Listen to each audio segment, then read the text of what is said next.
No one ever asked how Mara Collins managed to endure. That, she believed, was the advantage. She learned early how to occupy space without claiming it. How to arrive prepared, speak only when required, and leave without leaving a trace. Her days followed patterns she trusted. Measured steps, neutral expressions, decisions made quietly and never explained. People noticed her work, not her presence. That distinction mattered. Pain for Mara was something to be contained. Not denied, not dramatized, managed. She dressed with intention. Clean lines, muted tones, sleeves that stayed where they belonged. Shoes chosen for balance, not attention. Every choice served a purpose. Every movement was controlled. Attention complicated things. Questions led to explanations. Explanations led to vulnerability. And vulnerability had never been safe. The world around her moved efficiently. Offices buzzed with low conversation. Schedules filled themselves. Systems rewarded consistency.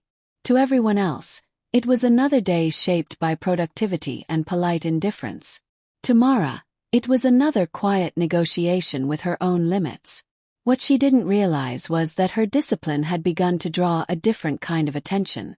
Not from colleagues scanning screens or managers counting output, but from a man who rarely missed what others dismissed. Kang-hyun observed without haste. He didn't fill rooms with noise or demand focus. His authority existed whether acknowledged or not. Old power. Inherited, refined, dangerous in its patience. Where others saw Mara's precision, Kang-hyun saw restraint pressed too tightly. He noticed the pause before she moved. The way her breath settled before she spoke. The subtle tension she released only when she believed no one was watching. It wasn't fragility he recognized. It was concealment. When Mara stood to speak, the room turned its attention to figures and forecasts. Kang-hyun watched her instead. He saw the moment discipline wavered. Brief, almost imperceptible. Enough. The shift happened faster than anyone expected. Misjudged step. Falter too small to alarm most people. The room reacted late. Kang-hyun did not. By the time others realized something was wrong, he was already there, steadying what had been pushed too far for too long. The room fell quiet, not from shock, but from recognition of authority in motion. For the first time in years, Mara felt the weight of being fully seen. And once that kind of attention lands, silence stops being protection. This is not a story about being saved. It is a story about what happens when power notices what systems ignore, and refuses to pretend it didn't see it. Mara Collins treated her days like a sequence of controlled exits. She woke before the alarm, not from urgency but from habit.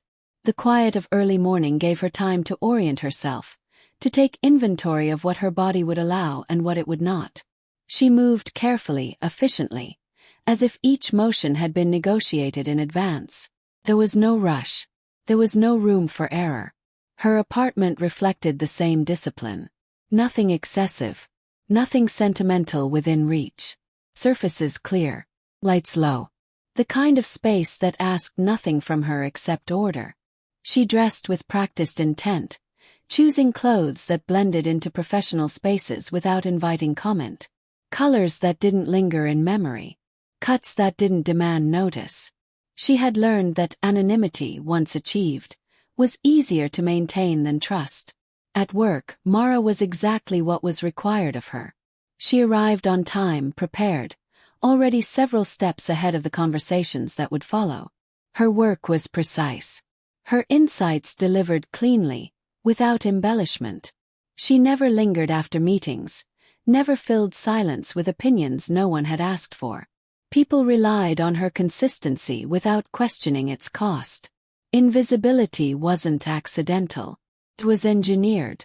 She knew how easily attention shifted from curiosity to scrutiny, how quickly interest became expectation, and how unforgiving disappointment could be when someone decided you were no longer useful. So she kept herself contained. Neutral posture. Measured tone. A calm expression that suggested nothing was wrong, even when it was. Pain, when it surfaced, was managed privately, catalogued, adjusted for. She treated it like background noise, present, inconvenient, but ignorable with enough focus. If she acknowledged it too closely, it might demand something she wasn't prepared to give. Rest, explanation, change. None of those were options. Mara ate lunch at her desk, not because she preferred it, but because movement drew attention. Attention led to conversation. Conversation invited questions she didn't intend to answer. She kept her world small and predictable. Screens, numbers, deadlines, control. When someone asked how she was doing, she answered automatically. Fine. The word had been polished smooth through repetition. It required nothing from either side. There were moments, brief, dangerous ones, when she wondered what it would be like to stop measuring herself so carefully, to exist without bracing for consequence. But those thoughts were folded away as quickly as they surfaced. Experience had taught her what happened to people who disrupted equilibrium. By the time the afternoon wore on, the fatigue settled deeper than sleep could reach. Still, she straightened her shoulders and moved forward as she always did. No complaint, no hesitation. Just another woman doing her job, unnoticed by design. Mara had built her life around disappearing in plain sight. And for a long time it worked. The world Mara moved through congratulated itself on efficiency. It spoke in polished language. Policies, values, open doors that never stayed open long enough to matter. Emails promised support. Meetings referenced balance. Everything sounded reasonable when reduced to bullet points and procedure. On the surface, the system worked. Deadlines were met. Numbers aligned. Progress was measured and approved. Beneath that surface, endurance was currency. Mara understood this without needing it explained. She watched how concerns softened as they traveled upward, how discomfort became misalignment, how exhaustion was reframed as commitment. As long as output remained steady, everything else dissolved into background noise. Pain that didn't interrupt performance was invisible by design. Her consistency made her valuable, and safely ignorable. Managers praised her reliability with casual approval. Colleagues described her as easy to work with. Low maintenance. Words meant as compliments. Delivered without curiosity. No one asked what it cost her to remain that way. No one needed to. The system preferred people who required nothing extra. Meetings moved quickly. Slides advanced. Decisions were made in confident tones. If something felt wrong, it was noted, deferred, reworded. If a line was crossed, it was rarely named. Not unless it disrupted momentum. Not unless it threatened someone with influence. Mara learned which truths were welcome and which created friction. She learned how silence smoothed interactions. How restraint was mistaken for strength. She documented issues privately, not to escalate them, but to reassure herself that she hadn't imagined them. That reality, once written down, still existed somewhere, even if it never left her desk. Human resources spoke the language of neutrality. Forms, timelines, verification. Everything had to be witnessed, corroborated, quantified. Harm that couldn't be neatly outlined became subjective. Pain that didn't leave marks became a misunderstanding. Resolution often arrived in the form of quiet distance, not change. The system did not fail loudly. Failed efficiently. Mara adapted. She always had. She learned how to step back without being noticed. How to absorb discomfort and keep moving. Speaking up required energy she couldn't spare and faith she didn't possess. Silence, on the other hand, worked, at least on the surface. It allowed her to keep her position, maintain her independence, preserve the fragile stability she had built. But silence demanded vigilance. Constant self-monitoring. Tone, posture, expression. Making sure nothing slipped through that could invite attention. Even her body learned to cooperate. Pain was endured quietly, overridden with discipline, treated like an inconvenience rather than a warning. People assumed she was fine because she never said otherwise. They assumed resilience because she never faltered publicly. And Mara let them. Correcting that assumption would require explanations she wasn't ready to give. There were nights when the weight of unspoken things followed her home, settling in the quiet, tightening into something she couldn't quite name. By morning, she folded it away again, returned to the version of herself the world preferred. The system rewarded her silence, and for a long time that reward felt like survival. Kang-hyun never announced himself when he entered a room. He didn't need to. The shift happened anyway, subtle, instinctive. Conversations softened. Movements slowed. People adjusted their posture without realizing why. His presence carried weight not because he demanded attention, but because he absorbed it. Old power moved that way. Quiet. Unhurried. Certain. To the public, Kang-hyun was legitimacy polished to a fault. An executive whose name appeared on boards and charitable foundations. A man who spoke rarely and listened often. Those who worked near him understood the difference between visibility and influence. He occupied the latter with ease. Kang-hyun watched people the way others studied systems. Patiently. Precisely. He noticed who spoke first and who waited. Who leaned forward and who leaned away. Silence to him was never empty. It was information waiting to be interpreted. He had noticed Mara Collins long before that afternoon. Not because she commanded attention, she didn't, but because she avoided it with unusual discipline. Her work arrived clean and complete, requiring no clarification. Her conclusions anticipated problems before they surfaced. Intelligence without noise was rare. What held his interest was what remained unsaid. During meetings, Kang-hyun let his gaze drift where it wasn't expected. While others focused on screens and projections, he watched how people occupied space. When Mara spoke, the room listened to the data. Kang-hyun watched her instead. He saw the controlled breath before she began. The way her weight shifted only after she was certain no one was looking. The brief pause before movement, as if her body required permission. It wasn't fragility he recognized. It was restraint pushed too far. As the presentation ended, polite approval circled the table. Chairs shifted. Pens tap. The meeting prepared to move on. To most, the moment was seamless. To Kang-hyun it was unfinished. He noticed the subtle drain of color from her face. The way her hand reached instinctively for the edge of the table, fingers pressing as if to anchor herself. He felt the misalignment before it announced itself. When it happened it was quiet. Falter measured in seconds. The room reacted too late, confused by the interruption. Kang-hyun was already standing. He moved without urgency, steadying what had been held together for too long. Strong hands controlled certain. The silence that followed wasn't shock. It was recognition of authority in motion.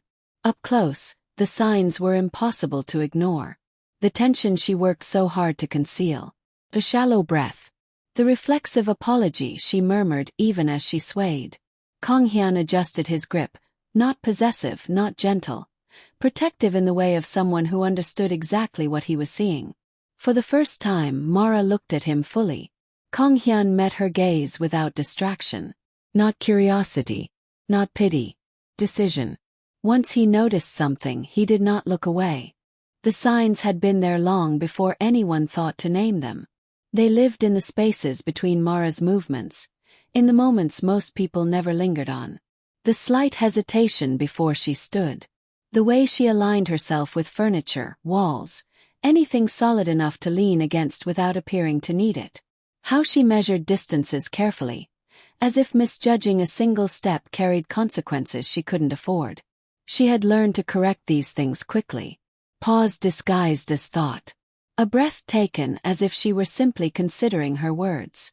She smiled when required, nodded when expected. No one questioned what looked like composure. But composure sustained too long became strain. By late afternoons, the effort of holding herself together deepened into something heavier. Her focus narrowed. Sounds sharpened. She felt the pull of gravity more acutely, as if the day itself had weight. Still she adjusted. She always did. Slower pace. A tighter grip on her pen. a hand resting briefly at her side before returning to stillness. The body kept its own record. There were moments, fleeting, almost imperceptible, when her breath caught for no clear reason. When a wave of dizziness threatened to surface and was forced back down through sheer will. She treated these signals as inconveniences, errors to be corrected. Sip of water. A steadier stance. Discipline applied until the warning faded. No one commented. Why would they? Her work never suffered. Her voice never trembled. She met expectations with consistency that reassured everyone around her. To question her would mean questioning the system that benefited from her endurance. Even Mara resisted the implications of what she felt. Acknowledging it would require change. Change invited attention. Attention demanded explanation. She had built her life to avoid that sequence at all costs. So she adapted again. She sat closer to exits. Chose seats with support at her back. Timed her movements to coincide with others so she could blend into the rhythm of the room. When meetings stretched longer than expected, she anchored herself to the table, fingers pressing lightly against its edge as if reminding herself she was still present. These were not acts of weakness. They were strategies. Kang-hyun noticed them all. Not because they were dramatic but because they were consistent. Patterns revealed themselves to those willing to look. He saw how she released tension only when she thought herself unobserved. How her control tightened rather than relaxed as the day progressed. How the smallest deviations carried disproportionate effort. When Mara reached for the table during that final meeting, it wasn't panic that guided her hand. It was instinct. The body making a choice before the mind could intervene. The moment passed quickly. Too quickly for most to register. But the accumulation had already reached its limit. What Mara didn't realize, what she couldn't afford to consider, was that endurance, once pushed beyond a certain point, stopped being invisible. And someone had already counted every sign she thought she'd hidden. The moment arrived without warning, which was how it always did. Mara stood when it was her turn to speak, the movement practiced, automatic. She had rehearsed the transition in her mind the way she did everything else. Stand, breathe, begin. For the first few seconds it worked. Her voice was steady. The room settled into its familiar attentiveness. Eyes on screens, minds already moving ahead. Then something shifted. It wasn't pain exactly. It was absence. A sudden hollowing where strength usually answered. Her vision narrowed, edges softening, as if the room had taken a cautious step backward. She adjusted instinctively, grounding herself with a hand against the table. The gesture was small, reasonable. No one looked up. She continued speaking. Words came out correctly, ordered, precise. Her mind remained sharp even as her body faltered beneath it. That disconnect between clarity and control was more frightening than collapse would have been. She focused harder, willing herself through the next sentence, then the next. The effort cost her more than she expected. A wave of dizziness broke through the discipline she'd relied on for years. Not violent, just enough. Her knees weakened. The floor felt farther away than it should have been. She misjudged the distance between stillness and surrender. For a fraction of a second, the room didn't understand what it was seeing. Chairs scrape. Someone inhaled sharply. A voice started to ask if she was all right and stopped halfway through the question. The meeting hesitated, uncertain whether it was witnessing a disruption or a mistake it could ignore. Mara swayed. She didn't fall alone. A steadying force met her before gravity could finish its work. Hands firm at her arm, her back, anchoring her where she stood. The contact was immediate, decisive. It didn't ask permission. It didn't apologize. The room went quiet. Mara became acutely aware of the closeness, of the way the world had narrowed to breath and balance. Embarrassment flared, sharp and reflexive. She tried to straighten, to step away, to reclaim the composure that had always answered her call. "I'm fine," she said automatically, the words leaving her mouth before she could stop them. They sounded unconvincing even to her. Kang-hyun didn't release her. Up close, his attention was unervingly precise. Not on the room, not on the interruption, but on her. He felt the tension she'd been holding. The way her body fought itself to remain upright. The effort it took for her to breathe evenly. "This isn't fine," he said quietly. It wasn't accusation or concern. It was recognition. Around them, the meeting hovered in suspended uncertainty, unsure how to proceed. For Mara, time stretched thin. The secret she had guarded so carefully had slipped free, not through confession but through collapse. Her body had spoken, and someone powerful had listened. The interruption did not announce itself. Simply happened. Kang-hyun shifted his stance, placing himself slightly between Mara and the rest of the room. It was a subtle movement, almost polite, but it changed the geometry of the space. Attention followed him instinctively. Conversation stilled. The room recalibrated. Mara felt it before she understood it, the pressure easing just enough to breathe. His hand remained steady at her back, not guiding her forward or pulling her away, simply holding her where she was until her balance returned. There was no urgency in him, no visible alarm, only decision. Someone suggested water. Another voice mentioned a short break, said her name with a careful concern that arrived too late. Practical responses, meant to smooth over disruption rather than address it. The meeting tried to resume its rhythm. Kang-hyun did not allow it. "This meeting is finished," he said, his voice low and even. It wasn't loud. It didn't need to be. The certainty in it carried more weight than raised volume ever could. Chairs stopped moving. Greens went untouched. The system paused, uncertain how to argue with authority that had already moved on. Mara turned toward him, confusion and resistance rising together. Habit urged her to protest, to minimize, to step back into the role she knew how to play. She opened her mouth. "You don't have to explain," Kang-hyun said quietly, so only she could hear. The words landed heavier than any demand. Not because they asked for something but because they didn't. For the first time, the burden of justification lifted before she'd even set it down.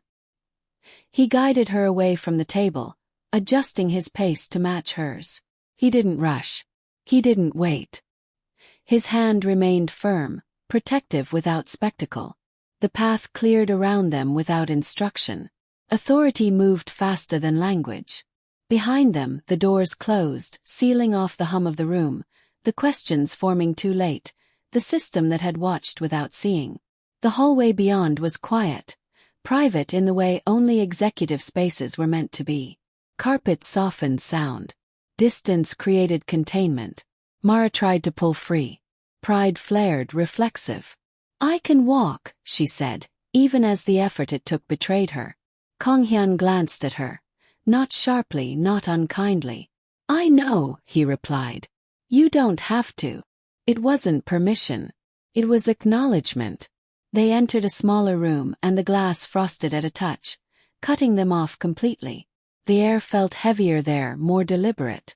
Kang-hyun guided her to a chair and waited until she was seated before stepping back, giving her space without retreating. "You're safe here," he said.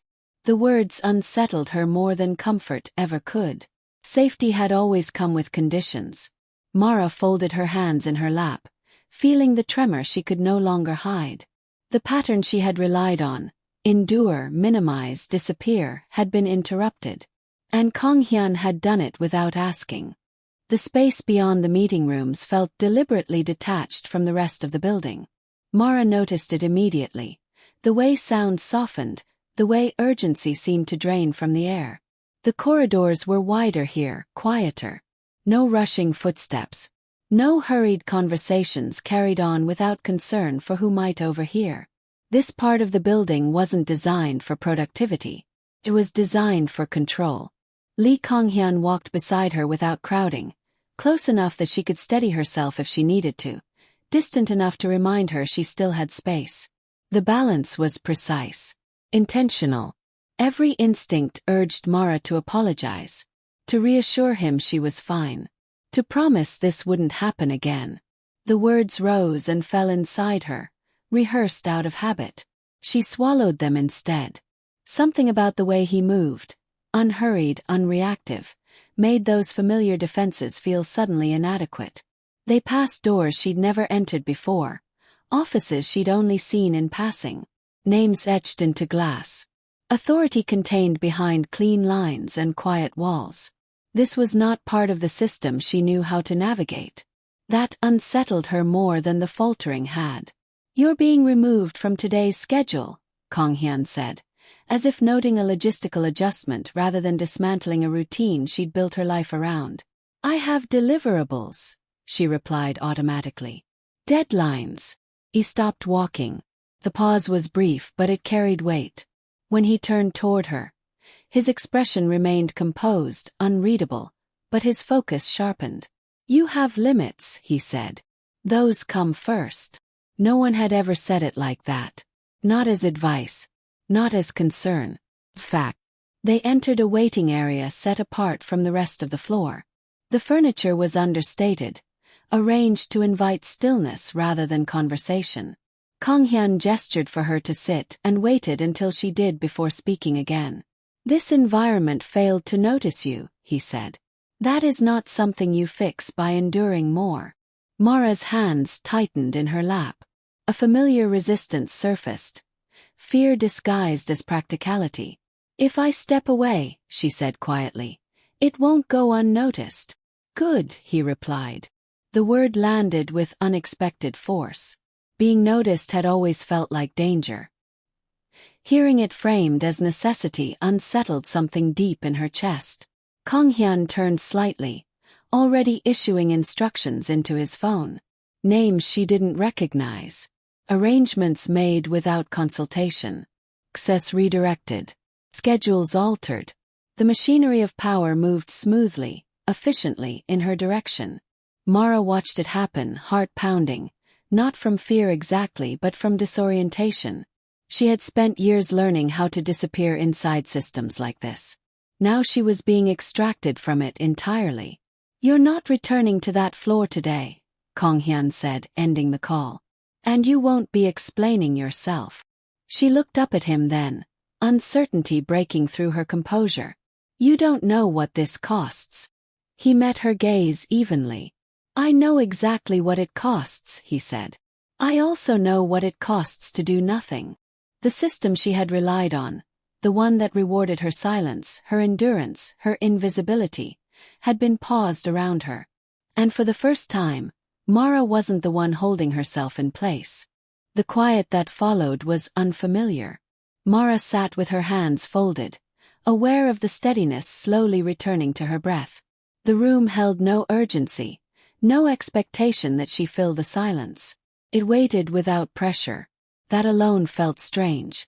Lee Kang-hyun remained nearby, not looming, not distant, present in a way that did not demand response. He watched her with the same precision she had noticed earlier, but without intrusion. His attention did not pry. Held.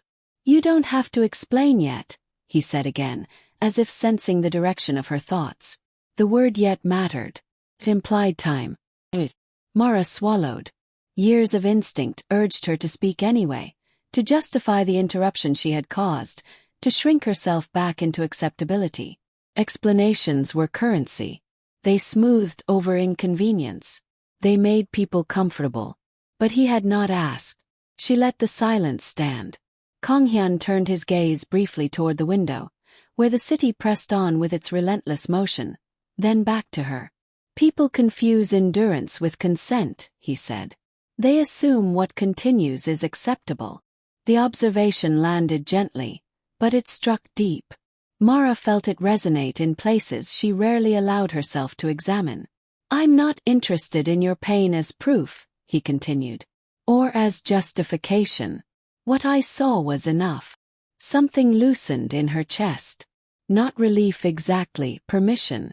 The absence of a test she hadn't realized she'd been preparing for. She shifted slightly in her chair, noticing how her body responded now that it wasn't being held to account. The tremor in her hands subsided. Her shoulders lowered a fraction. Small changes but meaningful ones. Protection, she realized, did not always arrive with questions. Kang-hyun stepped back just enough to give her more space, the movement deliberate. "You will rest," he said. "You will recover your balance. When you're ready to speak, you will decide what that looks like." Mara looked at him, then really looked. There was no expectation in his expression, no impatience, no pity. He did not need her story to validate his decision. That unsettled her more than scrutiny ever had. "What if I don't?" she asked quietly. "Then you won't," he replied without hesitation. "That, too, is acceptable." The certainty in his voice made it clear he meant it. For the first time in a long while, Mara felt the weight of choice settle where obligation had always lived. The system she knew demanded explanation as payment. Kang-hyun offered protection without collecting anything in return. She leaned back slightly, allowing herself to rest against the chair fully. The room did not close in. Nothing was taken from her for the pause. Outside, the world continued its relentless pace. Inside, for the moment, Mara was allowed to stop bracing. And that, she realized, might be the most radical intervention of all. Invisibility did not disappear all at once. It unraveled. Mara felt it in the smallest shifts, the absence of urgency pressing against her ribs, the way her body no longer flinched at imagined demands. The room held steady around her, unchanged, yet everything about how she occupied it had altered. She was no longer bracing for interruption. She was no longer preparing to explain herself out of existence. Being seen had weight. It settled into her awareness slowly, not as exposure but as consequence. She understood now that once attention landed, it did not simply lift away, change trajectories. It altered how rooms remembered you, how systems recalibrated around your presence. The anonymity she had cultivated so carefully could not be reclaimed in its original form. And yet, something in her did not want it back. Lee Kang-hyun remained where he was, a constant she did not need to monitor. His attention had not wavered, but it had softened, not in intensity, but in demand. He did not hover. He did not withdraw. He allowed her the dignity of occupying the moment on her own terms. "You should know," he said quietly. "This will be noticed." Mara nodded. She had expected nothing less. Silence had always come with cost. Visibility would be no different. Only the currency had changed. "I know," she replied. What surprised her was the steadiness of her voice. The cost was already revealing itself. Questions would follow. Speculation. Reframing. The system would attempt to make sense of the interruption, to absorb it without changing its shape. Some doors would close. Others, ones she had never been permitted to see, might open. Being seen meant surrendering control over the narrative she had kept contained for so long. But it also meant she was no longer carrying it alone. Mara shifted forward, placing her feet firmly on the ground. The movement felt deliberate, unhurried. Worse, she was aware of her body again, not as an adversary to manage, but as something present, responsive, allowed to take up space. "I don't know what comes next," she said. Kang-hyun regarded her with calm certainty. "Neither do I," he answered. "But it won't be decided without you." The words settled with quiet force. For years, Mara had survived by disappearing in plain sight. She had learned how to endure without acknowledgement, how to exist without imprint. That version of her had kept her alive. This moment demanded something else. She rose slowly, feeling the balance return on her own terms. No rush, no apology. The world did not tilt. The floor held. Invisibility had ended not with spectacle, but with recognition. And once that kind of attention is paid, there is no returning to who you were before. Only forward, seen and changed by it.